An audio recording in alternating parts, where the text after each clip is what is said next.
오늘 우리에게 주시는 하나님의 말씀은 사무엘상 25장 36절에서 44절까지의 말씀입니다. 제가 가지고 있는 성경으로 구약 452쪽입니다. 사무엘상 25장 36절에서 44절까지의 말씀을 봉독하겠습니다. 아비가일이 나발에게로 돌아오니 그가 왕의 잔치와 같은 잔치를 그의 집에 배설하고 크게 취하여 마음에 기뻐하므로 아비가일이 밝는 아침까지는 아무 말도 하지 아니하다가 아침에 나발이 포도주에서 깬 후에 그의 아내가 그에게 이 일을 말하매 그가 낙담하여 몸이 돌과 같이 되었더니 한 열흘 후에 여호와께서 나발을 치심해 그가 죽으니라. 나발이 죽었다 함을 다윗이 듣고 이르되 나발에게 당한 나의 모욕을 갚아주사 종으로 악한 일을 하지 않게 하신 여호와를 찬송할지로다. 여호와께서 나발의 악행을 그의 머리에 돌리셨도다 하니라.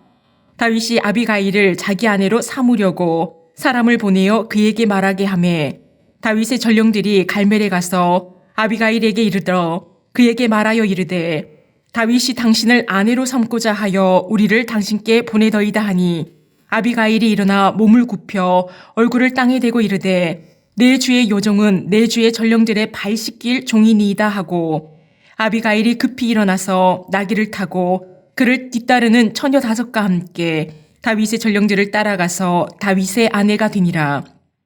다윗이 또 이스라엘 아히노암을 아내로 맞았더니 그들 2사람이 그의 아내가 되니라. 사울이 그의 딸 다윗의 아내 미갈을 갈림에 사는 라이스의 아들 발디에게 주었더라. 아멘. 오늘 우리에게 주시는 하나님의 말씀의 제목은 예수님의 향기가 묻어나는 사람이라는 제목으로 말씀을 나누겠습니다. 유명한 미술가 르오라는 사람이 있습니다. 르오의 판화에 독특한 제목의 판화가 한 점 있습니다. 그 판화의 제목은 향나무는 자기를 찍는 도끼날에도 향을 묻힌다입니다. 괴롭히고 아픔을 주고 상처를 주는 도끼날에 독을 묻혀주지 않고 오히려 향을 묻혀주는 향나무. 인생을 살아가며 서로 잘 살아가다가도 본의 아니게 아픔과 상처를 주는 일들이 생기게 됩니다. 또한 인간이 살아가는데 꼭 필요한 의식주에 민감하여 조금만 불이익이 생기면 보복하고 원수가 되는 것이 보통 사람들이지요. 보복하고 원수를 갚다 보면 악순환이 계속됩니다.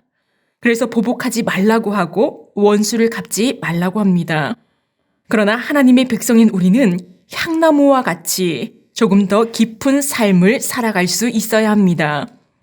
오늘 말씀을 통하여 하나님의 자녀로서 보복과 원수 앞에서 우리는 어떠한 삶을 살아야 하는지 말씀을 나누어 보고자 합니다. 아비가일이 지혜로운 행동과 지혜로운 말로 나발의 사람들의 생명을 구하고 자신의 백성된 사람들을 죽일 뻔한 죄악에서 다윗을 구원하였습니다. 다윗을 모욕하여 나발에 속한 모든 남자가 죽임을 당할 뻔하였지요. 또한 다윗은 자신의 백성된 나발과 무죄한 사람들을 하나님 앞에서 죽이는 죄를 범할 뻔하였습니다. 그러나 아비가일이 지혜롭고 민첩하게 행동하여 음식을 준비하였고 다윗 앞에 엎드려 다윗이 이스라엘의 왕이 될 때 무죄한 피를 흘렸거나 보복함으로 후회할 일을 남기지 말라고 겸손히 말하였습니다. 아비가일의 지혜로운 행동과 말을 통하여 다윗의 분노가 풀리게 되었지요. 다윗은 아비가일에게 네가 급히 와서 나를 영접하지 아니하였더라면 밝는 아침에는 과연 나발에게 한 남자도 남겨두지 않았을 것이다 라고 말하며 아비가일을 평안히 보내주었습니다. 아비가일이 나발에게 돌아왔습니다. 나발은 자신과 자신에게 속한 모든 남자가 죽임을 당할 뻔했다는 것을 전혀 알지 못하고 왕의 잔치와 같은 잔치를 배설하고 크게 취하여 기뻐하고 있었습니다. 아비가일은 정신이 드는 아침까지 기다렸다가 어제 있었던 일들을 모두 나발에게 말해줍니다. 나발은 아비가일의 말을 듣고 크게 낙담합니다. 몸이 돌과 같이 되었지요. 낙담하여서라는 뜻의 히브리어는 바야모토 리보 베키르보인데 직역하면 그의 마음이 그 속에서 죽었다라는 뜻입니다.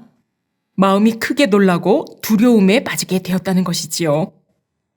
몸이 돌과 같이 되었다는 것은 심근경색이나 뇌출혈로 보기도 합니다. 얼마나 충격이 컸던지 나발은 열흘 후에 죽게 됩니다. 38절 말씀에 한 열흘 후에 여호와께서 나발을 치심에 그가 죽으니라고 기록하고 있습니다. 여호와께서 나발을 치셔서 나발이 죽었다고 하지요. 모든 재판과 원수를 갚는 일은 모두 하나님께 맡겨야 합니다. 의로우신 하나님께서 가장 바른 판단으로 심판하여 주십니다.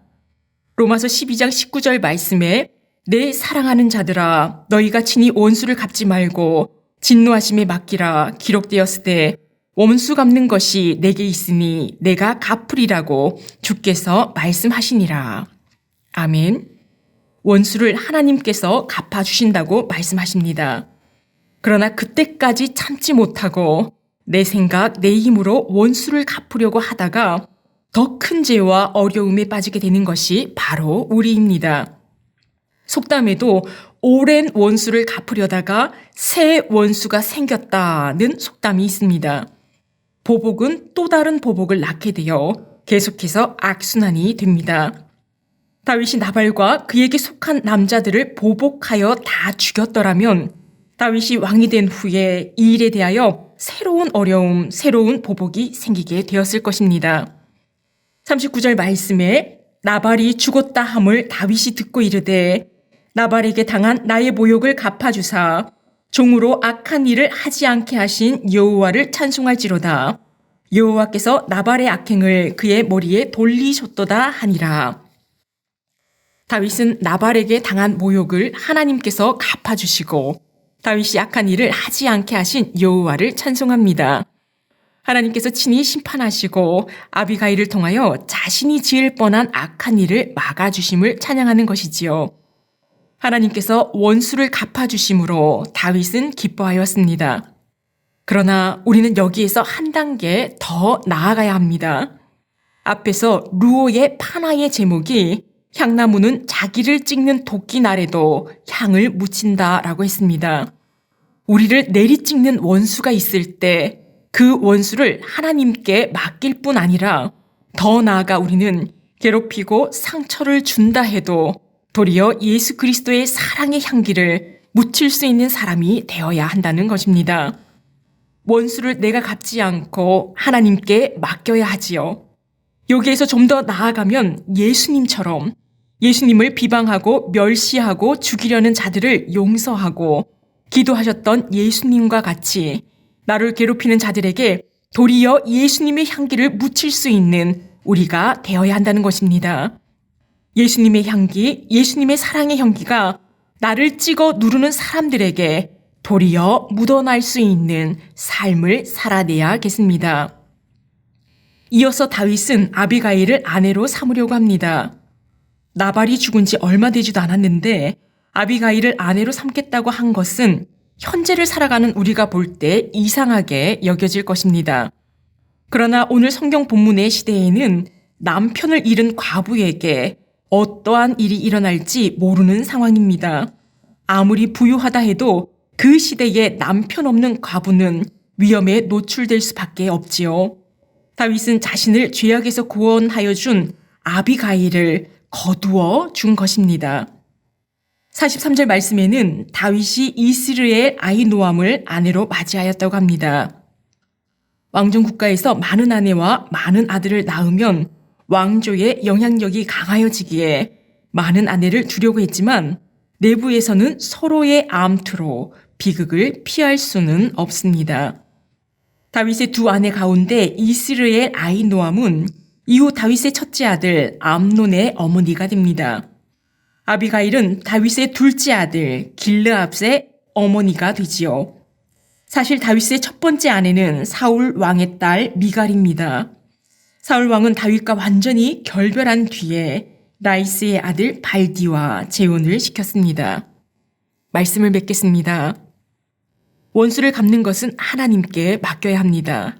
그러나 하나님의 자녀인 우리는 좀 더 깊은 삶을 살아내야 합니다. 향나무가 자신을 찍는 도끼날에 향을 묻히듯 우리를 내려 찍는 사람들에게 예수님의 사랑의 향기를 묻힐 수 있어야 합니다. 그러기 위해서는 예수님이 내 안에 계셔야지요. 사순절 기간입니다. 예수님의 삶을 묵상하며 예수님의 삶을 살아내는 우리가 되기를 원합니다.